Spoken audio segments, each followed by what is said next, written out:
Ele foi fundado em 1915, né, no dia 1º de julho de 1915, na rua Filomena Nunes, que é uma rua paralela aqui, né, bem próxima à rua Bariri, né, por um grupo de jovens que queria praticar o futebol, né. E ao mesmo tempo que eles queriam praticar o futebol, numa época em que o futebol ainda era uma coisa muito de elite, né, eles queriam criar um clube que ostentasse o nome do bairro, tá? E aí no dia 1º de julho de 1915, né, visando a prática do futebol, foi fundado o Olaria Futebol Clube. Esse foi o primeiro nome do Olaria, né, quando foi fundado. E as primeiras cores foram preto e branco, né. Em 1920 é que o Olaria se tornou azul e branco, né, as cores atuais, tá, e mudou o nome para Olaria Atlético Clube, visando então a prática de outros esportes. O que se sabe é que o escudo também foi mudado em 1920, né? Porque o escudo do Olaria era um losango com as cores OFC, né? Olaria Futebol Clube. Em 1920 é que foi criado esse atual escudo, que é rico em detalhes, inclusive, né? E tanto o escudo como as cores vêm até hoje, né?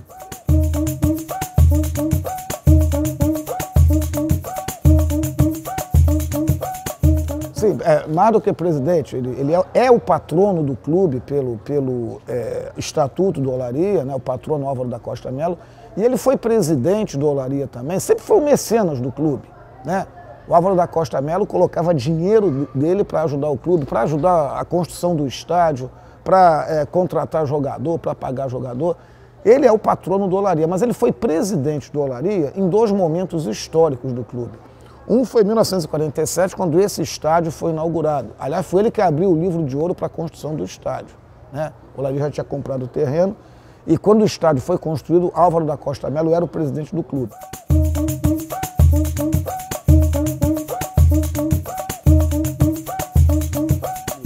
Ele também foi o presidente num outro momento muito importante da história do Olaria, que foi em 1971.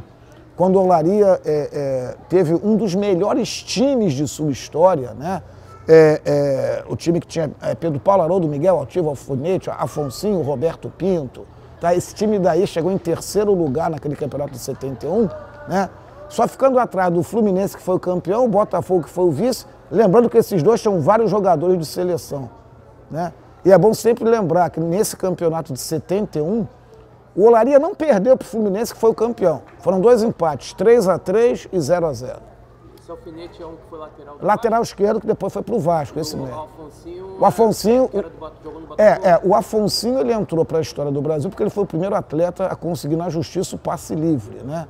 Então ele foi um jogador nômade, né? Em menos de 2 anos ele jogou no Botafogo, Olaria, Flamengo, Vasco e Santos, né? Então ele conseguiu o passe livre. Ele veio para o Olaria nessa época daí e foi considerado o melhor jogador da sua posição, né, numa eleição que foi feita após o campeonato. Os olarienses mais antigos, eles polemizam qual foi o melhor, o de 62 ou o de 71. Né? É uma polêmica aí, boa essa polêmica, legal. Né?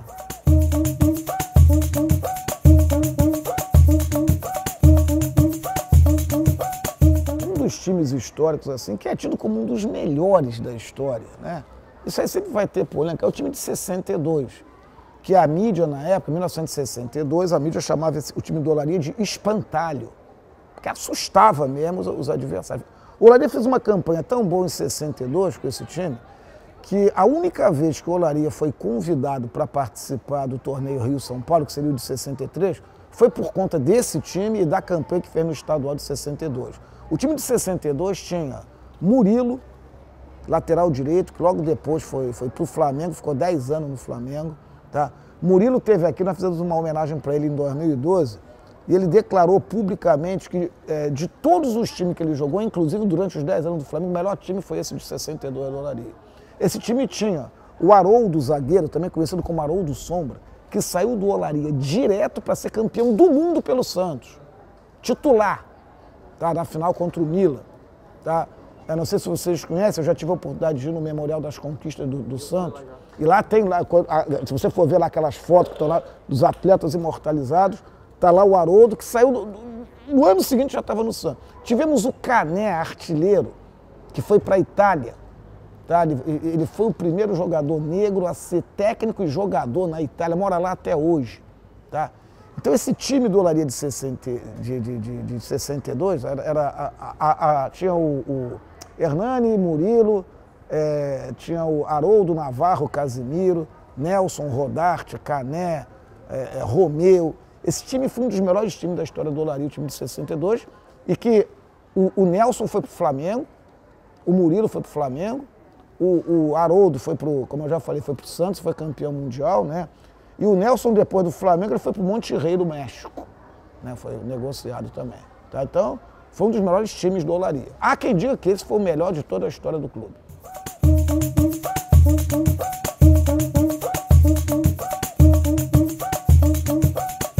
Então, olha só, a Série C da Taça de Bronze, de 81, ela na verdade começou a ser construída em 80. Tá? O técnico da Taça de Bronze foi o Duque, Davi Ferreira. Todo mundo conhece o Duque, né?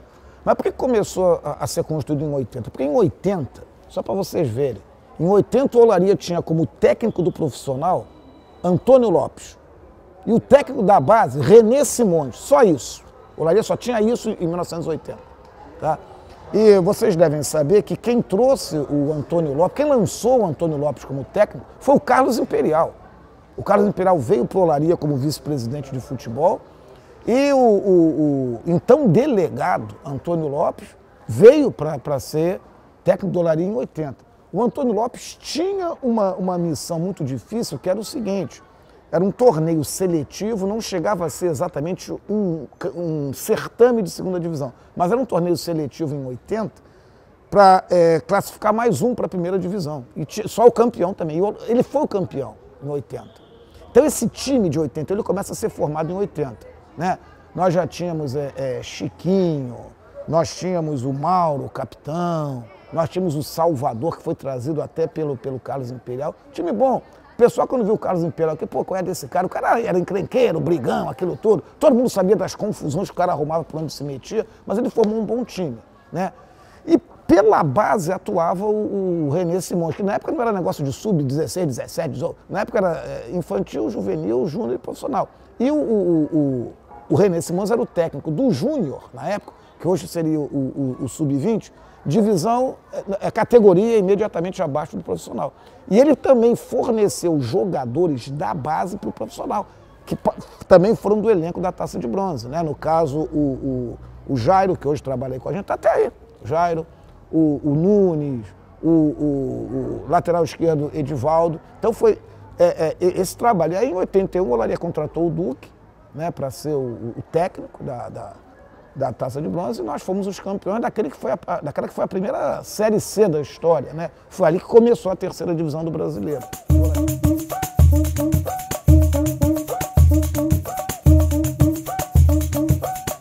A década de 50 foram os primeiros anos em que o Olaria estava com seu estádio, né? Foi inaugurado em 47. Né? Quando chegou 1950, o que aconteceu? Em 1950 nós temos duas coisas que vão mudar muito o futebol. É o Maracanã e a televisão. Aí, muito bem, aí o que aconteceu? Em 54, né, o calendário de alguns clubes era muito pobre, porque praticamente o Olaria só tinha para disputar o campeonato estadual. Em 54 ainda não existia Libertadores, não existia Campeonato Brasileiro, não existia Mundial, não existia Copa do Brasil, né, nada disso. O primeiro brasileiro foi em 59, né, que foi a Taça Brasil, tudo bem. Aí como é que era o contexto do Olaria?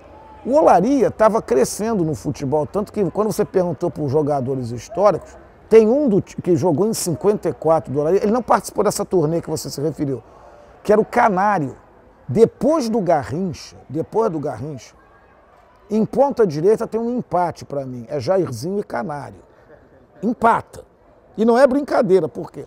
O Canário ele foi contratado, ele saiu do Olaria para o América e foi para o Real Madrid, jogou com o Puskás no Real Madrid. Foi campeão mundial, o Canário, jogava muito. E essa turnê daí foi uma das maiores aventuras, né? Sabe-se que foi a maior excursão que um clube de futebol já fez. O Olaria rodou 10 países, né? Turquia, Alemanha, Líbano, França, a Alemanha na época ocidental, né? Inglaterra, voltou pelos Estados Unidos, Colômbia, Equador. Foi uma aventura, né? Se vocês forem ver, o Olaria ganhou do Celta de Vigo, da Espanha, quebrando uma invencibilidade de 6 meses do Celta de Vigo. Enfim, tem coisas interessantes aí nessa excursão aí, né? A volta ao mundo, em 30 jogos, foram 30 jogos ao todo. Uma coisa impensável nos dias de hoje, porque a excursão começou no final de março e terminou no início de julho. Foram cerca de 3 meses viajando.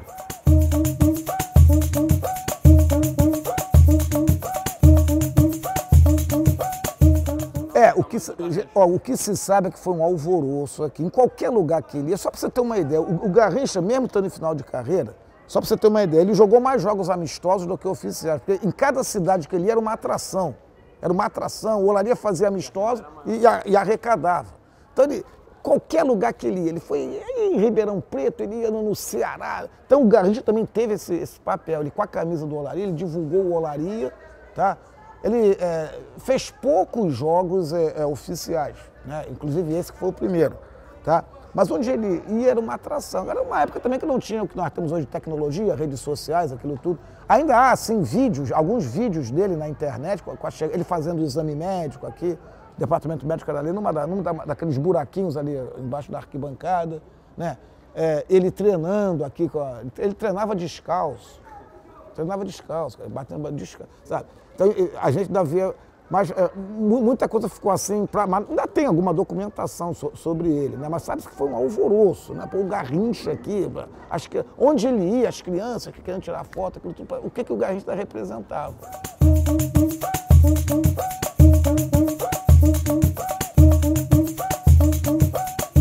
Sim, o Romário chegou ao Olaria em 1979, trazido por um oleiro chamado Paulo Ferreira, mais conhecido como Paulo Boi, né? E naquele ano ele foi inscrito no infantil do Olaria, né? Que era infantil, juvenil, júnior e profissional, né? E ele estreou aqui na Bariri contra o América, né? E o Olaria marcou 5-1, uma grande vitória, uma goleada do Olaria sobre o América, 5-1, e o Romário fez 3 gols nesse jogo, né? O Romário esteve aqui recentemente, e há uma ideia aqui no Olaria que deverá se materializar de fazer uma estátua para o Romário, né? Até porque quando vocês pegam a lista foram 1.003 gols que o Romário fez, né? Não, depois eu vou dizer porque foi 1.003. Tem um que não foi. Olha só, mas os 7 primeiros foram pelo Olaria, né? E quando ele teve aí recentemente, que o Romário ajudou muito o Olaria ultimamente, inclusive naquele campo lá de futebol society, de futsal. E aí uma coisa que eu não sabia, né? Eu não sabia, né? Ô Romário, eu perguntei a ele, qual foi o gol, em que baliza você fez o primeiro gol aqui? E ele disse que foi essa aqui. Aqui onde nós estamos. Ele disse que foi nessa aqui que ele fez que ele fez o primeiro gol nessa aqui, né? Isso ele falou para mim, nós estávamos ali no campo, ali na entrada, ele falou para mim. Ele de vez em quando visita aqui o clube, né? E o Romário depois ele foi para o Vasco, mas é bom lembrar uma coisa, o Olaria não liberou o Romário para o Vasco, né? Porque naquela época era assim, se o clube liberasse, ele podia logo ser inscrito no outro clube, tá? Quando o clube não liberava, ele tinha que prestar uma coisa chamada estágio, que ele ficava 1 ano sem poder jogar partidas oficiais, né? E nisso o Romário foi fazendo amistosos, deve ter metido gol, aquilo tudo, né? Mas o Romário sempre foi grato ao Olaria, sempre mencionou o Olaria, tá? O clube em que começou, tá? E o ano dele aqui da chegada foi 79, né? A gente sempre fala uma coisa, aqui é o clube onde o Romário começou e onde o Garrincha terminou. Isso é ter camisa, né?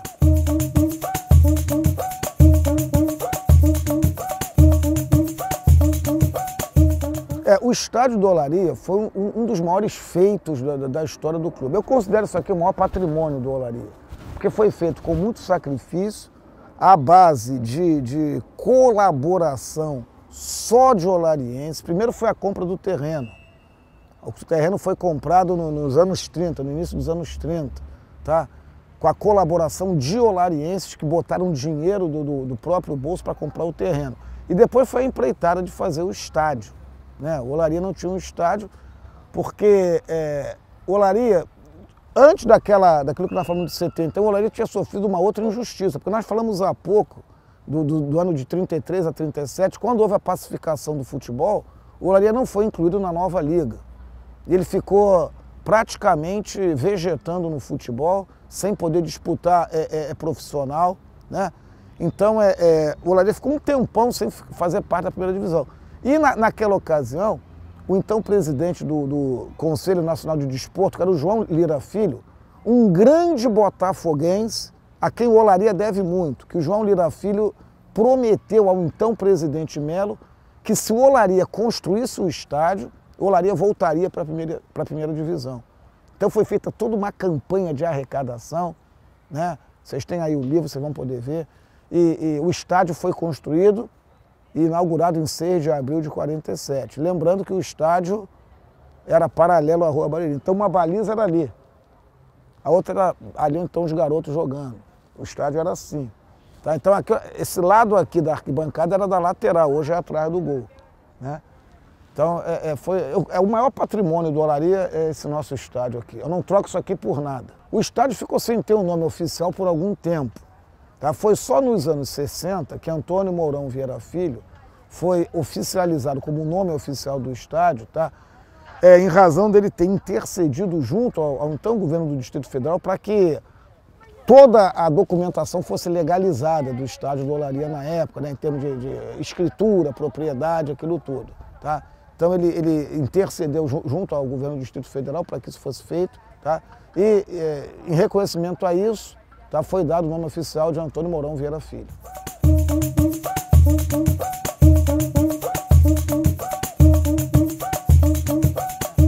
O Olaria vinha há 9 anos que o Olaria está fora da primeira divisão e vinha fazendo nesses anos todos campanhas muito ruins, né? Inclusive na segunda divisão chegou aí para a terceira divisão. E do ano passado para cá, o Olaria teve assim, uma evolução muito grande, de um modo geral, mas especialmente no futebol. E nesses últimos jogos agora, tá, nós vimos o pessoal abraçar, vestir a camisa, vir torcer. Tá? Quem teve a oportunidade de vir aqui, viu essa social aqui lotada, tá? No último jogo, inclusive contra o Volta Redonda, que foi o primeiro jogo da final. Tá? O Olaria chegou quase lá, né? Só sobe um nesse campeonato cruel.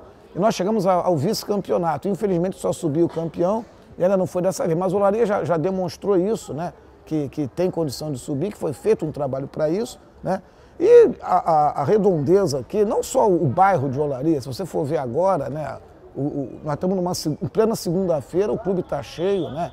E essa garotada que frequenta o clube, que pratica atividade esportiva, tá? Sempre vem aqui torcer para o Olaria no dia de jogo.